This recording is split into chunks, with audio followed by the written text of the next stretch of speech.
On Christmas Eve, I came home without warning. I found my daughter shivering outside at 32 degrees Fahrenheit.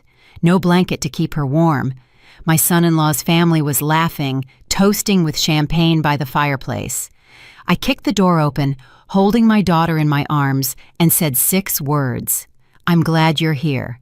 If you're watching this video, give it a like, subscribe to the channel, and tell me in the comments where you're hearing my revenge story from. I want to know how far it's reached. I stepped out of the taxi. My heavy boots sank into the thick layer of snow outside my daughter's house in Boise, Idaho. The icy wind slapped my face like it wanted to peel my skin off, forcing me to pull up the collar of my coat. After years as a taekwondo coach, I thought I was used to any challenge, from the sweltering heat of the dojo to the harshest winters. But this Christmas Eve cold made me shiver. I stood there, in front of the warmly lit house, a mix of excitement and nerves swirling inside me. Today, I wanted to surprise Emily. I wanted to see my little girl's radiant smile when her mom showed up out of the blue. After so many months away, the front yard was buried in snow, not a single footprint in sight, like no one cared enough to clear it.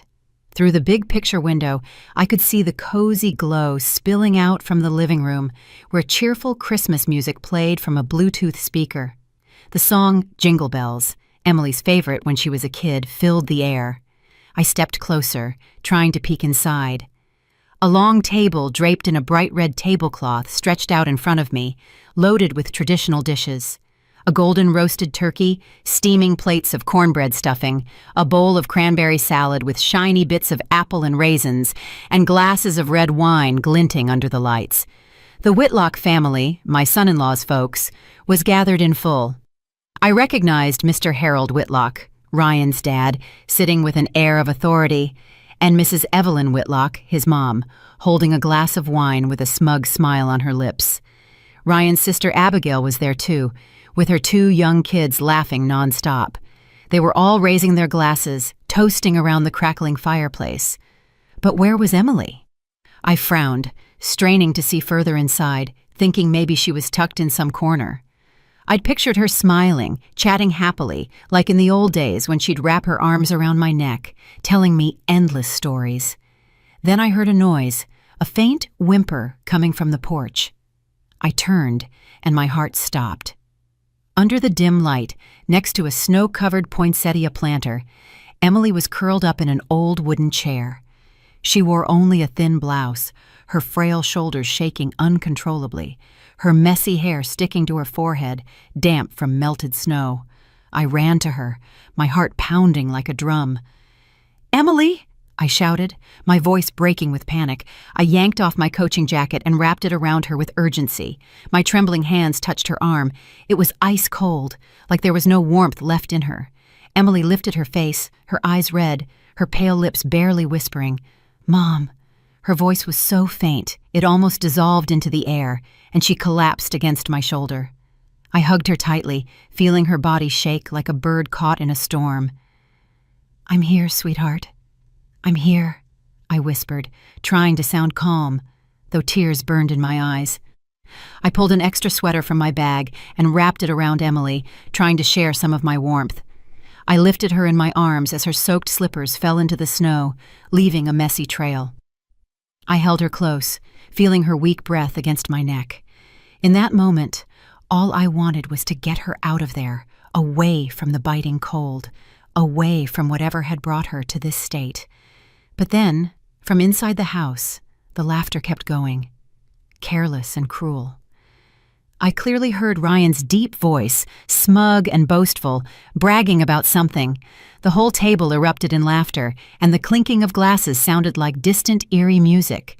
They were happy, cozy by the fireplace, while my daughter, my own flesh and blood, was trembling outside in the cold, like she didn't deserve to be in that house. Just a few hours ago, I was at the Boise airport, still sweaty from a week of coaching the national taekwondo team. The heat of the mats seemed to linger on me, even as I stood in the chilly airport lobby. I dragged my old suitcase, so excited I could hardly stand still, imagining Emily's face lighting up when I showed up unannounced on Christmas Eve. My heart was racing. She'd always been my light, ever since she was a little girl, clinging to my legs, begging for one more bedtime story, growing into a sweet young woman whose smile could melt away my toughest days. But my job as head coach took me from place to place: Seattle, national tournaments, stealing moments with Emily. Every time I left, I told myself, just one more tournament, then I'll be with her. And now I was here, ready for a Christmas reunion I was sure would make her happy. I sat in the airport waiting area for the short drive to Boise's suburbs, pulling out my phone to call Emily. I wanted to hear her voice, make sure she was home. The phone rang and rang, each tone tightening my nerves. No answer. I frowned, thinking maybe she was busy preparing Christmas dinner with the Whitlock family. I called again, then once more, always the same. Silence. A knot of unease settled in my chest, spreading like ink on paper. I sent a text. "Mom's on her way. You home?" I stared at the screen, waiting for the little blue checkmark. Nothing came. I tried to shake off the bad feeling, convincing myself she'd left her phone somewhere or was distracted decorating the Christmas tree, like she did every year. The plane had landed in Boise after dark. I dragged my suitcase out of the airport, and the winter night's cold hit me hard, sinking into my skin. Families were hugging, laughing, heading to midnight mass. A dad carried his little girl on his shoulders. She held a candy cane and giggled happily. I watched them, a lump tightening in my throat. I'd carried Emily like that too, held her hand through streets twinkling with Christmas lights. But now I was alone, pulling a heavy suitcase, stepping out of the airport with an indescribable loneliness. I flagged a taxi and, with a voice hoarse from exhaustion, said, "Take me to Meadow Creek, 12th Street." On the way, traffic was slow, the streets packed with people bundled in coats and scarves, heading to church for Mass. I stared out the taxi window at the warm lights glowing from houses along the road. Church bells rang faintly in the distance, mixed with a choir singing Silent Night somewhere nearby. I smiled, picturing Emily busy in the kitchen, making the mashed potatoes she'd learned from me. When the car stopped at an intersection, I glanced outside and spotted a group of cops directing traffic. Among them, I recognized Jake, a former student from my days teaching Taekwondo at the local community center. He stood tall, confident in his police uniform, but still had that same kind smile. I rolled down the window and shouted, "Jake!" He turned, his eyes lighting up as he recognized me. "Ms. Rose, you're back!" he exclaimed, adjusting his police cap. I smiled, trying to hide my exhaustion. "Yeah, just finished training in Seattle. You still working in Boise?" Jake nodded, his smile bright. "Yep, traffic cop now. You here for Christmas with family?" "With Emily," I said, my heart warming at the mention of my daughter. But then Jake's face froze. His smile faded. A flicker of doubt passed through his eyes, like he wanted to say something but couldn't. A bad feeling sparked in me, like a flame starting to spread. "What's wrong, Jake? Something up?" I asked, lowering my voice. He shook his head, forcing a smile. No, it's nothing, Ms. Rose, just glad you're back." But his eyes betrayed worry. I wanted to press him, but the light turned green. The driver hit the gas, and the car pulled away, leaving Jake watching me from the street, gripping the brim of his cap tightly. As we neared Emily's house, I asked the driver to stop a short distance from the gate. I wanted to surprise them, to see Emily's face when she found me standing at the door. I grabbed my suitcase and walked through the snow-covered path, my boots leaving deep prints. The golden glow from the houses around shone like lit candles. From a distance, I heard a guitar and singing coming from Emily's living room. I smiled, picturing her singing like when she was a kid, standing by my side, belting out Winter Wonderland with that clear voice. I left my suitcase on the step, took a deep breath, and got ready to knock. But then a mocking laugh cut through the air, sharp as a knife. I froze. My hand hovered, not touching the door. Mr. Harold Whitlock's deep, gruff voice boomed clearly. "That's what they call a daughter-in-law? A woman who can't even have kids, 4 miscarriages. Haven't they embarrassed us enough?" His laugh was heavy, dripping with contempt. Then Ryan's voice, cold and cruel, chimed in. always faking depression, locking herself in her room to do nothing. If it weren't for my parents, I'd have kicked her out ages ago." Another laugh erupted, followed by the clinking of wine glasses. I heard Abigail, Ryan's sister, her tone venomous. "Yeah, totally useless. A wife who can't have kids, what's she good for? Pretending to be sick just to get coddled. Pathetic." Each word stabbed my heart. I stood there paralyzed, my breath caught in my throat. This was how they treated my Emily, my daughter, who dreamed of a happy family, who poured her heart into every meal for her husband. Now they were humiliating her like this. 4 miscarriages, each one leaving her sobbing until she had no tears left during our phone calls.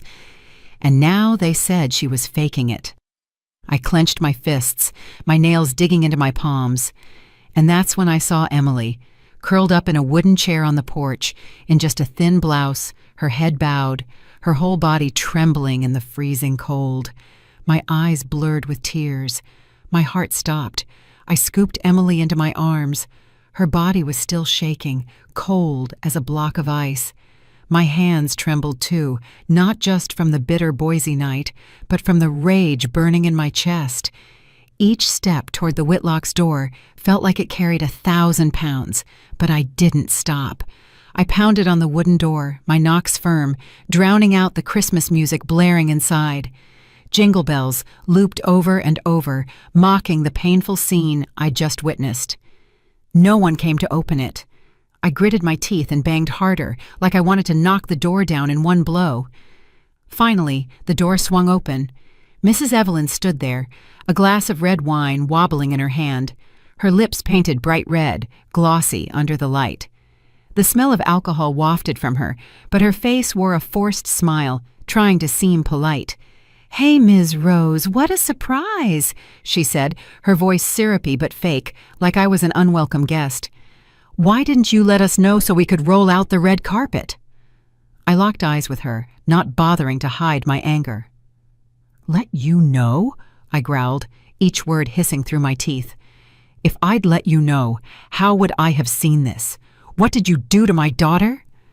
I held Emily tighter, feeling her faint breath against my shoulder. Each breath was a reminder I couldn't let this slide. Evelyn raised an eyebrow, glancing at Emily in my arms with a grimace, like she was looking at something annoying. "Emily just wanted some fresh air," she said, her tone soft, but laced with contempt. "Don't make a big deal out of it. It's Christmas. Come in. Don't stand out in the cold." Her words hit me like a slap in the face. Fresh air? While my daughter was practically freezing outside in a thin blouse? Before I could respond, Ryan appeared behind his mother, his shirt unbuttoned, exuding deliberate nonchalance. He held a bottle of wine and shot me a defiant look. "Mom, close the door," he said, his tone dripping with arrogance, chin raised. "Let her stay out there till she gets over it. Who shows up to Christmas dinner acting all fragile to get out of helping?" He let out a mocking chuckle, like he'd said something clever. Those words were another knife, not just in my heart, but in Emily's. I felt her body shrink in my arms, like she wanted to vanish. From the table, Abigail's voice rang out, sharp and venomous. "Exactly. A woman who can't even carry a baby to term? What's she worth? Useless." Her laugh cut like a blade, mixing with the murmurs of others around the table. I heard Abigail's 2 kids, Emily's cousins, run out to the porch, curious. They looked at Emily in my arms, then giggled, whispering to each other, "Aunt Emily's in trouble." Their innocent little voices burned like salt in an open wound. My face flushed with rage. I rammed my shoulder into the door, then kicked it hard. The door flew open, slamming against the wall with a bang that silenced the room. Evelyn's wine sloshed, spilling red stains onto the expensive rug. The Christmas music stopped abruptly, like someone had yanked the speaker's plug. The air in the room turned heavy, suffocating, like all the oxygen had been sucked out. I stepped into the center of the living room, still holding Emily. Each step left a trail of melted snow on the hardwood floor, like marks of rage that couldn't be erased. Every eye was on me. Mr. Harold, his face cold. Evelyn, her fake smile gone. Abigail, her eyes full of disdain. The rest of the family, a mix of shock and annoyance. I felt their hostility in every glance, but I didn't care. Carefully, I settled Emily on the couch, draping my scarf over her shoulders. Her hands were still icy, trembling like the snow's cold still clung to her. I knelt, looking into her eyes, trying to give her some of my strength, though inside I was a storm of fury and pain. The Whitlocks' living room was still brightly lit. The fireplace crackled, but the atmosphere was thick, like everyone was bracing for an explosion. Ryan stepped closer, his face red from the wine, his eyes gleaming with arrogance. He lowered his voice, cold but still smug, like he owned the place. "You don't get to make a scene in my house, Rose," he said, emphasizing my house, like he was reminding me I was an outsider. Ryan stood tall, one hand on his hip, his shirt half unbuttoned in a gesture of contempt. But in his eyes I caught a flicker of uncertainty. He knew I wasn't someone easily intimidated. I shot to my feet, pointing straight at his face, my voice trembling with fury. "No right?" I snapped. "And you? You think you have the right to throw my daughter out into the cold? To let her nearly freeze to death?" My blood boiled in my head. Every word exploded from my chest. "Is that what you call a husband? Is that what you call family?" I glanced around at the banquet table, the plates still steaming, the wine glasses glinting like they were mocking Emily's suffering. Mr. Harold Whitlock rose slowly from the head of the table, adjusting his suit jacket, his deep voice resonating with authority. "That's enough, Ms. Rose," he said. "This is a family matter. A woman who can't bear children needs to learn to endure. That's just how it is." His words hit like a sledgehammer, cold and cruel. I locked eyes with him, seeing the arrogance of a man who'd spent years as a judge, used to controlling everything, but today he'd picked the wrong opponent.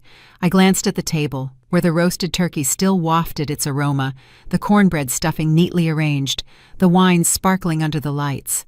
Then I looked at Emily, still shivering on the couch, her stomach faintly growling like a silent accusation. I couldn't hold back anymore. My voice erupted, sharp and cutting. "So you feast while my daughter's outside in 32-degree weather, no coat, no food? That's what you call tradition? That's what you call humanity?" Evelyn shrugged, her smile icy, like I was blowing things out of proportion. "A woman who can't have kids, even if she eats, is just a waste," she said softly, her voice dripping with disdain. She raised her wine glass and took a sip, as if to show she didn't care one bit about my feelings or Emily's. Abigail chimed in from the table, her tone acidic, rubbing salt in the wound. "Your daughter always uses depression as an excuse to avoid work," she said. "In all this time, has she ever cooked a decent meal for the family? All she does is lie in bed, whining, dragging everyone down." She shook her head, her eyes full of mockery, like Emily was a burden the whole Whitlock family had to bear. Murmurs from the relatives around the table grew louder. Some shook their heads, others snickered, as if they agreed with those venomous words. Every sound, every sidelong glance pierced my chest like another stab. I wanted to flip that fancy table over, to demand justice for my daughter. But then a faint voice came from the couch. Emily, my little girl, had stirred. She tried to sit up, her trembling hands gripping the edge of the couch.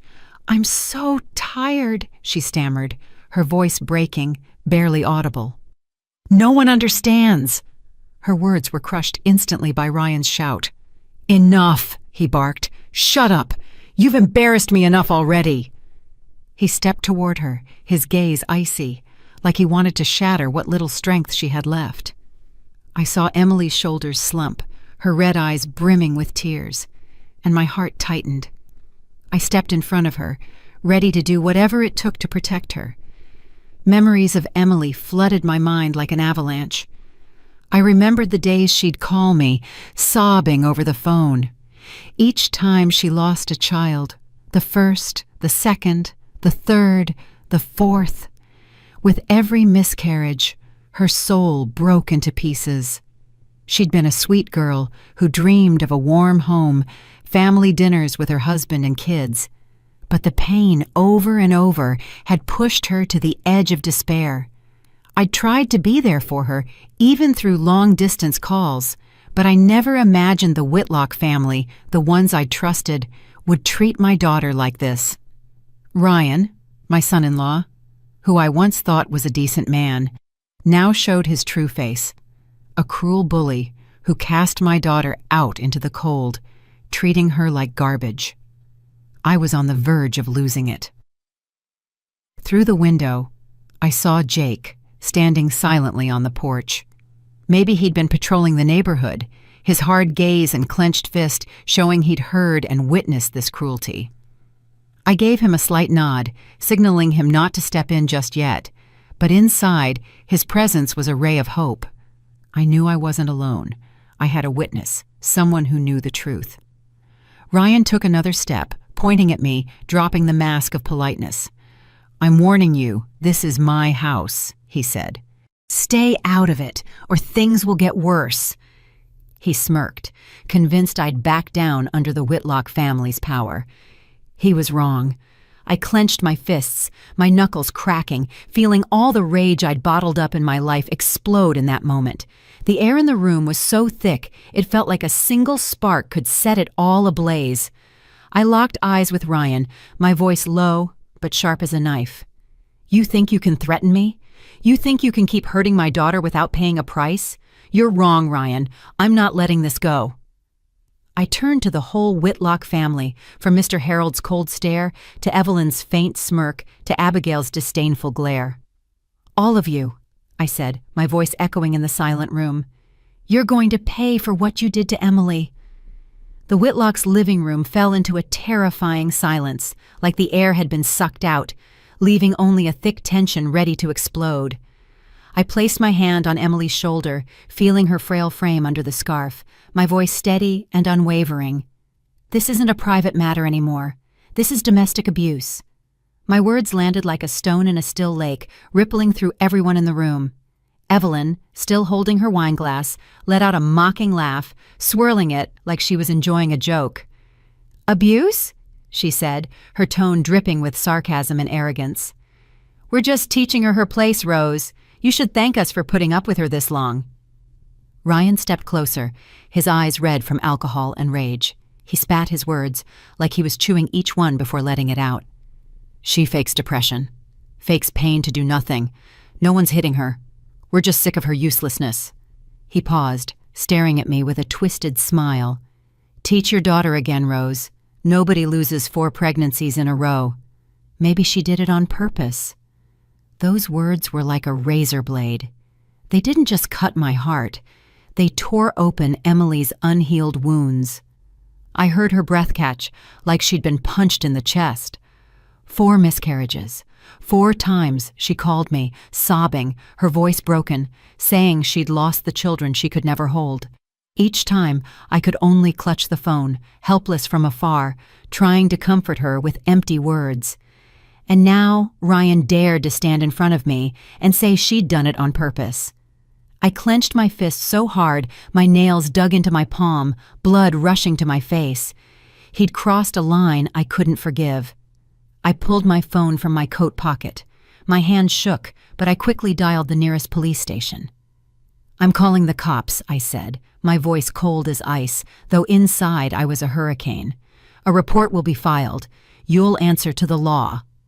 I emphasized each word like I was carving them into the air, making sure everyone knew I wasn't bluffing. Ryan froze.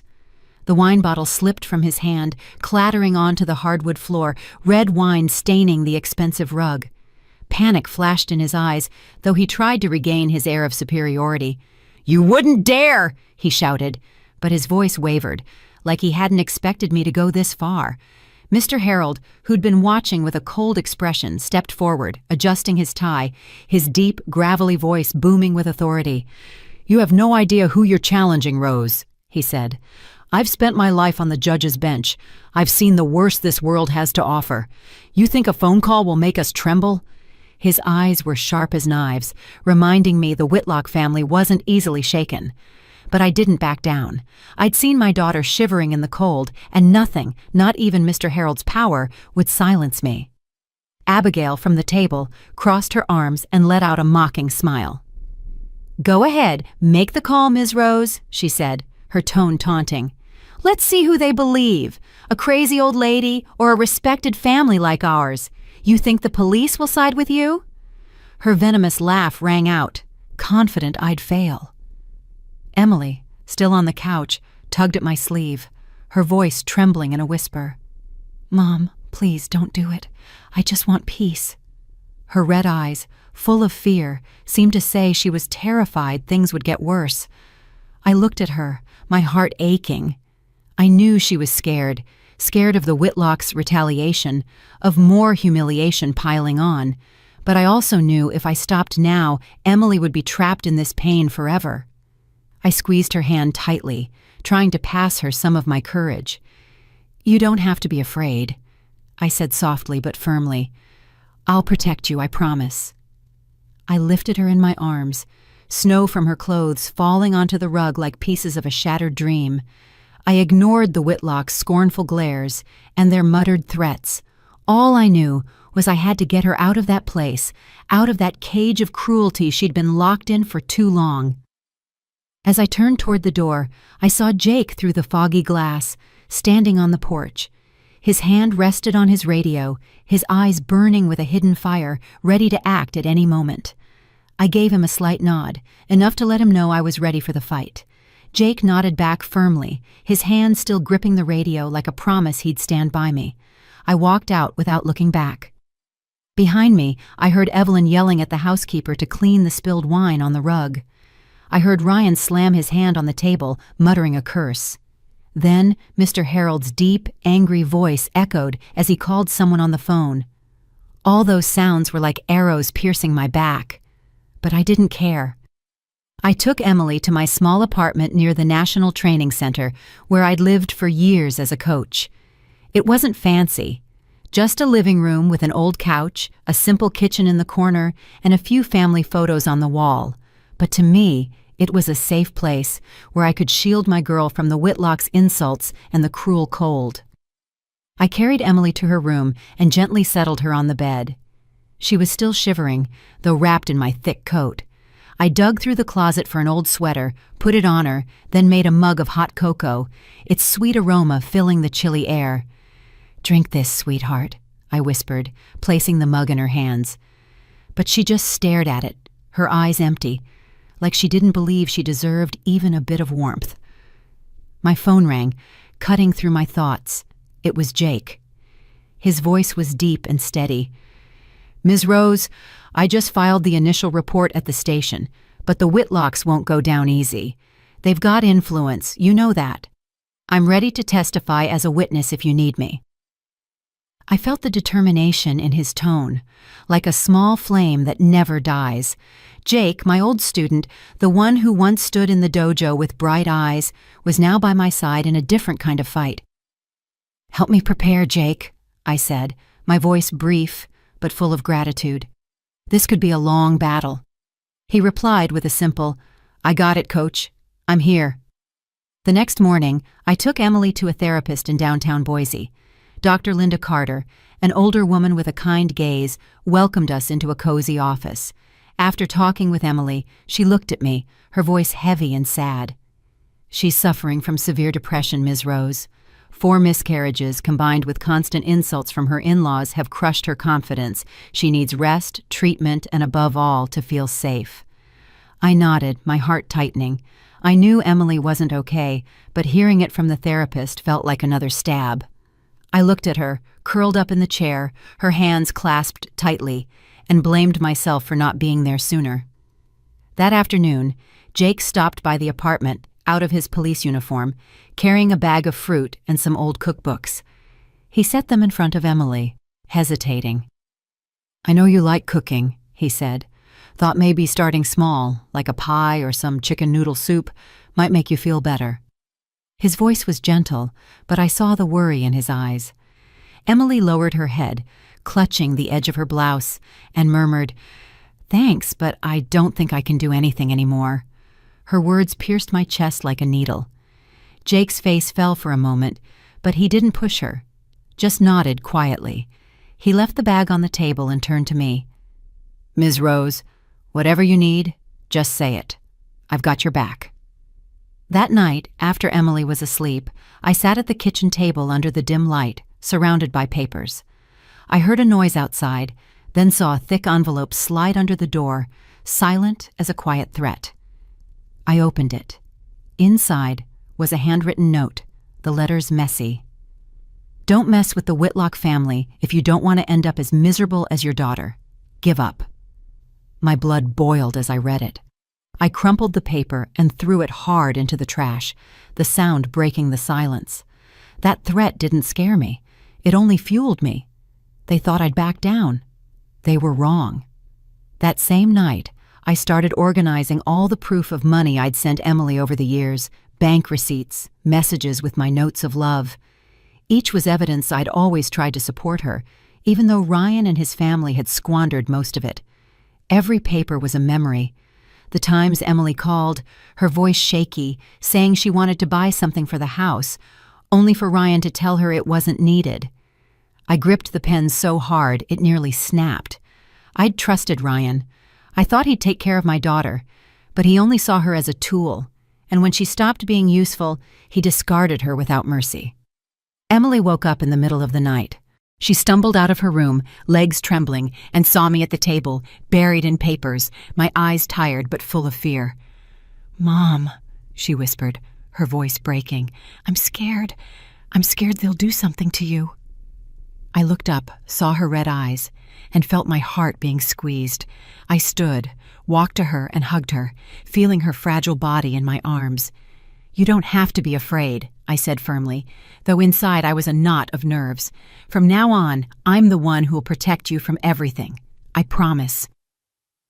I took Emily back to bed, staying by her side until she fell asleep. But I couldn't sleep. I returned to the kitchen table, kept sorting papers, and made a list of what needed to be done. I called an old lawyer friend who'd helped me with a case tied to the taekwondo team. He promised to look into it, but warned me, "The Whitlocks have a lot of pull in Boise, Ms. Rose. They know people in the courts. Get ready for a long fight." I nodded, though he couldn't see me. "I know," I said, "but I'm not stopping." The weeks preparing the case felt like an endless nightmare. Every night, under the dim lamp in my small apartment, I reviewed page after page, rereading every bank receipt, every medical report about Emily. Those cold numbers and letters were proof of my love for my daughter, but also a painful reminder of everything she'd suffered. Finally, the first day of the trial came, and I felt like I was stepping onto a taekwondo mat. Emily and I entered the Boise courthouse. The morning chills seeped through my thick coat. I held her hand, feeling her icy fingers tremble in my palm. Her eyes were red, with dark circles showing sleepless nights. She kept her head down, like she wanted to hide from the stares. I stood tall, trying to be her rock, though inside I was just as shaken. "I'm here," I whispered, squeezing her hand gently. She nodded weakly, but her empty eyes showed she'd given up the fight long ago. The Whitlock family was already there, early. Ryan, in a sharp gray suit, carried himself like a confident lawyer. Before the trial, he sat, adjusted his tie, and shot us a scornful glance. Next to him was Mr. Harold, walking slowly but with a gaze sharp as a blade. He flashed a confident smile, like he already knew the outcome. In the family row, Evelyn and Abigail sat primly, dressed elegantly, whispering occasionally, throwing us looks. I felt their hostility in every gesture, but I forced myself to stay calm, reminding myself today wasn't my fight. It was Emily's. Jake was there too, sitting in the spectator section in his police uniform. He gave me a slight nod, his steady gaze like a promise he wouldn't abandon us. His presence made me feel less alone, like I had an ally in this battle. I nodded back, silently thanking him for being there, from that terrifying Christmas Eve to this day. The trial began. My lawyer, Mr. James, stood and presented each piece of evidence clearly. He showed the bank transfers I'd sent Emily over the years, proving I'd always supported her, though most of that money ended up in Ryan's hands. He also presented Emily's medical records with detailed notes from the therapist about her depression. After 4 miscarriages and constant insults from her husband's family, Emily didn't just suffer physically. She was emotionally destroyed, James said, his voice thick with emotion. They treated her like an outsider in her own home. I looked at Emily, her head bowed, hands clasped tightly like she was trying to hold in the pain. I wanted to stand and hug her, but I knew I had to stay strong and let the lawyer do his job. Then the young lawyers for the Whitlock family stood up, and I felt injustice creeping into the courtroom. One of them, in a sleek black suit, spoke with a commanding voice. "Emily's just faking illness to be coddled. The Whitlock family gave her everything. Shelter, food, every need met. But she didn't hold up her end. She failed as a wife." Those words slapped me across the face. Faking? Coddled? I clenched my fists so hard I felt my blood boil. They called a witness, Mrs. Martha, the Whitlock's former housekeeper. She took the stand, eyes darting, voice shaky. "Mrs. Emily was lazy," she said. "She'd lock herself in her room all day, neglecting the house. I had to do everything, cooking, cleaning." I couldn't believe my ears. Emily, the same woman who lovingly prepared every meal, who made homemade pies to please the whole family, now branded as lazy. I shot to my feet, unable to hold back. "You're lying. Emily was never like that." The judge, a middle-aged man with a stern face, slammed his gavel and said coldly, "Silence, please. This is a courtroom." I sat back down, my heart racing, feeling like I couldn't breathe. I glanced at Mr. Harold Whitlock. He smiled, a subtle, smug nod to the judge. An invisible thread between them chilled my skin. Something wasn't right. I felt it clearly. They'd planned this day, and I was just a pawn in their chess game. Emily stayed hunched over, her trembling hands gripping the chair's edge. I saw Jake in the back row, jaw clenched, fists tight, like he was fighting to contain his own fury. Mr. James, our lawyer, pressed on, his voice steady. "We'd like to present key evidence, a recording from Christmas Eve capturing the Whitlock family's insults and psychological abuse toward Emily." He played the audio Jake had secretly recorded. Ryan's voice boomed, cold and cruel. "She's just faking depression to dodge her duties." Then Evelyn's, "A woman who can't have kids, even if she eats well, is useless." And Abigail's, sarcastic, "She can't even manage to give birth." The courtroom fell silent, only faint whispers breaking through. I looked at Emily, saw her shrink, as if those words stabbed her all over again. But the Whitlock's lawyer jumped up, objecting. "That recording's illegal, made without consent. It violates privacy rights." The judge nodded, his voice dry. "The recording is inadmissible." I felt the ground open beneath me, clutching the chair to keep from collapsing. The recording, the clearest proof of the Whitlock's cruelty, tossed out on a technicality. Murmurs filled the room. Some gasped in disbelief, others shook their heads, confused. I looked at Jake, his head bowed, fists trembling on his knees. Emily hid her face in her hands, shoulders shaking as she fought back tears. I wanted to lose it, to rush the judge's bench and demand justice, but I knew in that room justice wasn't on our side. Mr. Harold sat there, his gaze calm but arrogant, like he'd known this would happen. I squeezed Emily's hand, trying to give her strength, though I felt defeated myself. After a week of grueling trial days, the final verdict came. I sat in the Boise courthouse, holding Emily's hand, her cold, trembling fingers in mine. All week, I'd tried to stay strong, but every night, back at my small apartment, my heart ached with anguish and helplessness. Emily sat beside me, eyes red from sleepless nights, her face pale like life had been drained from her. I gripped her hand, trying to pass her some courage, though I was trembling too.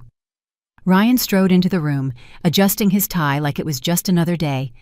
Evelyn, his mother, smoothed her dress and sat upright, lips painted deep red, a confident smile on her face like she already knew the outcome. Abigail, in a flashy outfit, shot us a scornful look. Mr. Harold stood behind Ryan, imposing, his gaze hard, reminding us the Whitlock family always had everything under control. Jake was in the spectator section, still in his police uniform. His eyes were steady, but couldn't hide his worry. He gave me a slight nod, a silent promise he'd be there no matter what. I returned a grateful look, comforted by his presence. But when the judge, a middle-aged man with an expressionless face, entered, a chill ran down my spine. The air grew heavy, like everyone braced for an inevitable verdict. The judge spoke, his voice dry and firm. The court grants the divorce request of the plaintiff, Emily Harper Larson, and the defendant, Ryan Whitlock. Those words sparked a ray of hope inside me. Emily broke into silent tears, tears streaming down her cheeks. I squeezed her hand, urging her to stay calm and listen. The divorce was what I wanted for Emily, a chance to escape the Whitlocks' cruel cage, but I knew the ruling wasn't the end. The judge continued, his voice monotonous, like reading a report. However, the court does not recognize the claims of domestic abuse due to insufficient legal evidence. As for assets, since Ryan Whitlock contributed more to the marriage's upkeep, the court awards him the majority of shared property. Those words hit like a hammer to my chest. I froze, my breath caught in my throat. No recognition of domestic abuse? Insufficient evidence? I remembered the Christmas Eve recording, Ryan, Evelyn, and Abigail's cruel words, discarded over a technicality. I thought of Emily's medical records, the bank receipts, all twisted by the Whitlocks' lawyers into evidence against us. Then it hit me. Mr. Harold, with his past as a judge and deep ties in the judicial system, had rigged it. I looked at him, saw him tilt his head slightly, that smug smile still on his lips. It was all fixed. They'd manipulated the ruling, and Emily and I were just pawns in their game. I couldn't hold back anymore. I shot to my feet, my voice breaking with rage and pain. "This is so unfair! This isn't justice!" My shout echoed, silencing the room. Emily grabbed my hand, eyes wide with panic, but I didn't stop. "You saw how they treated my daughter. You heard what she endured, and you still dare say there was no abuse? You dare take everything from her?" A guard approached, his voice firm. "Ma'am, please sit down, or I'll have to ask you to leave." I glared at him, then at the judge, who sat there, face blank, like my words meant nothing. I sat, hands trembling, feeling the world crumble beneath me. Ryan turned, locked eyes with me, and flashed a mocking smile, adjusting his tie like he'd won a grand victory. Evelyn and Abigail nudged each other, giggling under their breath, making sure I heard. That laughter was a knife plunging deep into my heart. Mr. Harold nodded slowly, his gaze calm, like this was just another case he'd pulled strings on. I looked at them all, one by one, my blood boiling. They hadn't just stolen Emily's justice, they'd stolen my faith in a system I once thought was fair. Emily covered her face with her hands, her body shaking, her muffled sobs tearing me apart. I wanted to hug her, tell her everything would be okay, but no words came. The judge's words echoed in my head like a sentence, not just for Emily, but for me. Jake, in the back, stood abruptly glaring at the Whitlocks. I saw veins bulging in his arms, fists clenched, like he was holding back a storm of rage. I signaled him to stay calm, though I wanted to scream and break everything in that room. The judge slammed his gavel, his voice sharp. "Order! The session is over. Everyone may leave." The gavel's sound was a final period, but for me, it was the start of a new pain. People began to rise, voices murmuring, papers shuffling. But I stayed, holding Emily tightly, her trembling shoulders and sobs breaking me inside. I wanted to comfort her, but my throat closed, like words were useless against this pain. The unjust ruling didn't just strip Emily of assets. It took the last shred of my belief that the system would protect her. Ryan sauntered over, his posture smug, like he'd won a major victory. He leaned close to my ear, whispering mockingly, "See, Rose? I told you. Don't fight me. You're just a useless old woman." He flashed a crooked smile, eyes gleaming with triumph, then turned to leave, like Emily and I weren't worth his time. His words were gasoline on the fire of my rage. My blood surged, veins pulsing. I clenched my fist so hard it hurt, my body taut like a drawn bow, ready to snap. I wanted to lunge, to land a punch on that arrogant face, to pay him back for everything he'd done to my daughter. After years as a taekwondo coach, I'd learned restraint, but in that moment, all my barriers crumbled. I took a step forward, heart pounding, ready to do something I'd regret. But Jake rushed in front of me, eyes blazing, lips tight, fist clenched like he was about to unleash it on Ryan. I saw my own fury in him, an uncontainable outrage at the injustice. The courtroom buzzed, voices rose. Are they going to fight? A cop throwing punches in court? Some pulled out phones, camera flashes lighting up the tension. A journalist in the corner raised his camera, eyes hungry for a scandal. Ryan turned, startled for a moment, but quickly regained his defiance. He smirked coldly. Go ahead, hit me. I'll make sure you lose everything. Who do you think you are? Just a low-life cop. He stepped closer, taunting, certain Jake wouldn't dare touch him. Jake's fist trembled, his breathing heavy, eyes red. I knew he could do something irreversible. Suddenly, Emily broke free from my arm, ran to Jake, and clung to his arm, sobbing, her voice broken. No, please, don't do it. I don't want you or Mom to become violent like him. I just want peace. I just want to keep living. Her cry tore through the air, silencing the room. I saw tears stream down Emily's face, her thin hands gripping Jake like he was her last anchor. Jake froze, breathing hard, his fiery eyes slowly dimming. His fist trembled, rigid for a moment, then slowly loosened, dropping to his side. He bowed his head, lips tight, fighting to contain the rage consuming him. Camera clicks echoed, flashes highlighting Emily clinging to Jake, Ryan standing smugly in front. Some in the room, maybe unaware of the case, began to sob. A soft murmur of crying rose, like Emily's pain had pierced them. I looked around. A woman wiping tears, a man shaking his head in sorrow. But the Whitlocks stood unmoved. Evelyn and Abigail whispered to each other, cold smiles on their lips. Mr. Harold nodded slightly, his authoritative air intact, like everything was still under his control. The judge slammed his gavel, his voice cold. Order! If this disruption continues, I'll have guards clear the room. The gavel's sound was a warning, snapping everyone back to reality. I stepped forward, took Emily, and hugged her tightly. She kept crying, her body trembling in my arms like a lost child. Jake stood beside us, head bowed, lips tight, like he blamed himself for not doing more. I placed a hand on his shoulder, nodding gently, letting him know I understood and was grateful he was there. Ryan adjusted his tie, turned, and walked off, his steps heavy with triumph. Evelyn and Abigail followed, their cold laughter another knife in my chest. The room slowly emptied, leaving just me, Emily, and Jake, 3 people sharing the same bitter lump in our throats. I hugged Emily tighter, feeling her weak breath against my shoulder. Mom, she whispered, voice breaking. I don't want to fight anymore. I'm tired. Can we just go home? Those words tore my heart apart. I wanted to tell her everything would be okay, that I'd keep fighting, but my throat closed and no words came. I led Emily out of the courtroom, Jake walking silently beside us, his gaze steady. The faint Boise sunlight streamed through the windows, but it couldn't warm my heart. I knew today's ruling wasn't just a loss. It was a declaration of war. The Whitlocks may have won in court, but I wouldn't let them win in Emily's life. I looked at her, her red eyes holding a tiny spark, like a flicker of hope, however small. For that spark, I swore I wouldn't give up. In the days after the trial, Boise seemed to stir with an undercurrent. Local news started talking. Bold headlines hit the front pages. Whitlock trial, justice bought.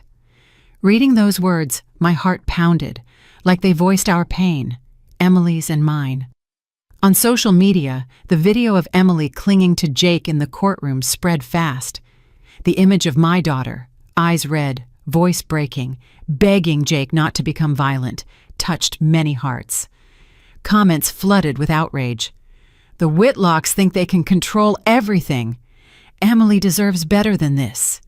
Sitting in our small apartment, reading those words, I felt a bit of comfort, though the court had turned its back on us. The community's voice was starting to side with Emily. The Whitlocks, despite their legal win, began to feel the cost. I heard Mr. Harold's old colleagues whispered behind his back rumors of how he'd used his influence to bend justice. Ryan, dubbed the lawyer of injustice, became a target of online criticism. The prestige the family flaunted was crumbling like a sandcastle swept by waves. I didn't revel in it, but I felt a sliver of justice, not from the courts, but from the people's voice. I brought Emily to live with me in my small apartment, lit by the warm yellow glow of lamps, family photos on the walls. Each morning, I got up early to make her breakfast, sometimes pancakes with maple syrup, other times just scrambled eggs with toast. Emily sat slowly at the table, cradling a mug of hot tea, staring out the window where faint sunlight slipped between Boise's rooftops. Some days, I saw silent tears roll down her cheeks like raindrops. But I knew slowly Emily was healing. Each day, she spoke a little more, her eyes less empty than before. I didn't push her. I just stayed by her side, a mother ready to shield her daughter from any storm. Jake became a vital part of our lives. He'd stop by, sometimes with a small bouquet of poinsettias, other times with donuts from the corner bakery. Each visit lit Emily up a little, like his presence was medicine for her soul. One afternoon, Jake, a bit nervous, handed Emily a small box. Inside was a keychain shaped like a taekwondo uniform, the same symbol I'd taught him and my other students. "You don't have to be strong right away," he said, his voice soft but firm, "but you can start over, little by little, like Ms. Rose did." Emily took the keychain, frozen, her eyes shining with emotion. She pressed her lips, holding back tears, then nodded slowly. "Thank you," she whispered, her voice small but full of feeling. I watched from a distance, silent, feeling a weight lift off my chest. For years, Emily had been belittled, called useless. Now someone saw her true worth, valued her not for what she could do, but for who she was. I turned away, wiping a tear from my cheek, not wanting Emily to see me vulnerable. One evening, as the sunset bathed the apartment in gold, Emily sat across from Jake on the couch.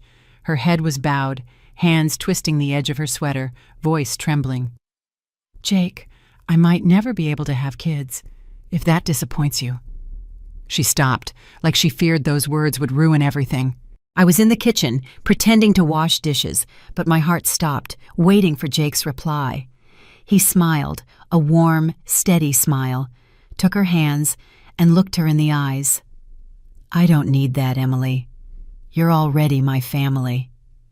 Those words were a gust of warm air, melting the cold lingering in my chest. I heard them with a lump in my throat, eyes blurring. For years, Emily had been humiliated, treated as a failed wife for not having children. Now someone told her she was enough, that she deserved love just for being herself. I turned my face, letting tears fall silently, my heart full of gratitude too big for words. Easter came, and I took Emily by the hand to walk through Boise's main square, like when she was a little girl, skipping happily down lit-up streets. The square was alive with children's laughter and the smell of fresh-baked pies from food stalls. Emily wore a light sweater, her hair tied up, and for the first time in months, I saw her smile, a radiant spring sun smile. "Mom," she said softly, "I miss these days. I miss when you taught me to make apple pie, when you told me about your taekwondo matches." I smiled, squeezing her hand. "I miss them too, sweetheart, and I'll always be here to make more memories with you." As we sat on a wooden bench watching kids play by the fountain, a simple but profound truth hit me. Justice in courtrooms can be twisted, bought by power and money, but the justice of the heart, love, respect, resilience, no one can touch that. Emily, though she'd lost so much, was finding herself day by day, step by step. And I, a mother who once felt powerless, now knew my greatest strength wasn't in punches thrown in the ring, but in my love for my daughter. Jake showed up with a bag of warm churros, handed one to Emily, and they laughed and chatted like old friends. I watched, my heart full of hope. Emily might never forget the scars the Whitlocks left, but she was learning to move forward, to love herself, to open up to those who truly valued her. And me, at 65, after fighting so many battles, I knew the fight for Emily's happiness was the most meaningful of all.